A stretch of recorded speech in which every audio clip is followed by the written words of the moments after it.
After getting swept out of the playoffs by the Cleveland Cavs, Toronto has fired coach Dwane Casey, league sources telling ESPN. He coached the Raptors for 7 seasons and led the team to 5 straight playoff appearances in 3 consecutive 50-win seasons. Stephen A., I know you think fondly of Casey. What's your reaction to this news?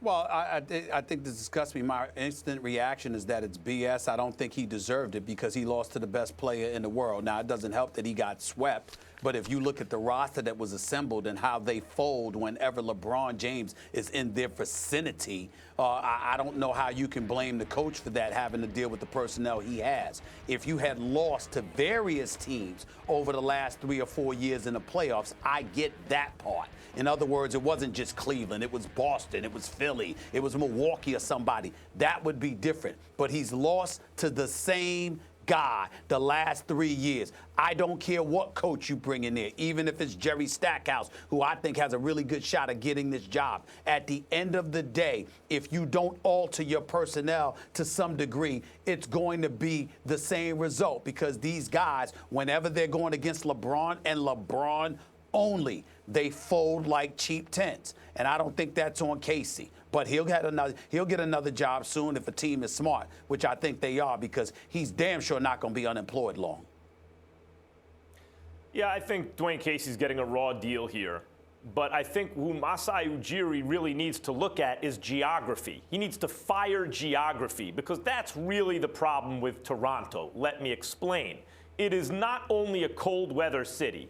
And if you want to know why the Western Conference has been better than the Eastern Conference since forever, it's because people would prefer to play in warm weather cities than cold weather cities by and large.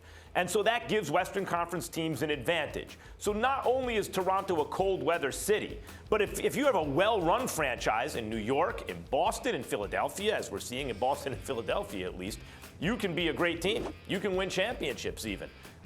But not if you're in addition to that north of the border. And it's no knock against Canada or Toronto. I know a lot of people watch us up there on TSN, Stephen A., and they were happy that I picked the Raptors and feel like there's some anti-Canada bias going on. There isn't. It's that no one feels like going through customs. It's like technically it's international travel. Even though it's a long, friendly border, it's still you got to go through customs every time. It's a pain in the butt. No one's trying to do that. So you add a cold weather city to that.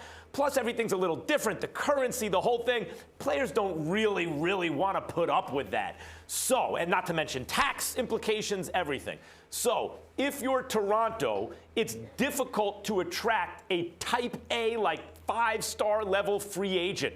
You either have to get that through the draft in terms of quality of player, and since Ujiri's been there, they've always been excellent, so they're never picking toward the top of the draft, or you have to do the best you can assembling different pieces that you could find undervalue. You draft a guy like DeRozan, he turns into a really good player, you sign him to an extension, you acquire a guy like Lowry, you hope they can play together, you get some complementary pieces. It really is an issue of geography right now, I believe, that Ujiri is running into. That's not to say it can't be done in Toronto. It can be. And Ujiri's given it a good shot. Like, look, they're good every year. It's not the coach's fault. Yeah, but what I'm saying is that we agree there. My problem is that he's being scapegoated. You've got folks that are going to sit up there and talk about, Dwane Casey, it was close with Cavaliers, it comes down to coaching. No, you have a particular superstar that snatches the heart right out of their chest. Cleveland would know about it from the days of Mark Price with Larry Nance, Matt Doherty, and those boys with Craig Elo because they kept running into Jordan. The same could be said for the New York Knicks, who kept running into Jordan. You have situations where you have stars that just have such a profound impact on a particular team that is what derails them. And so for me, for Dwane Casey to be the scapegoat here, I got a real problem with it. I don't like it at all. We'll leave it there, guys. Agreed. And I know you said this before, Stephen A., but I could see him also getting hired very quickly as well when there's an opening. Yes, he will. You know? Yeah.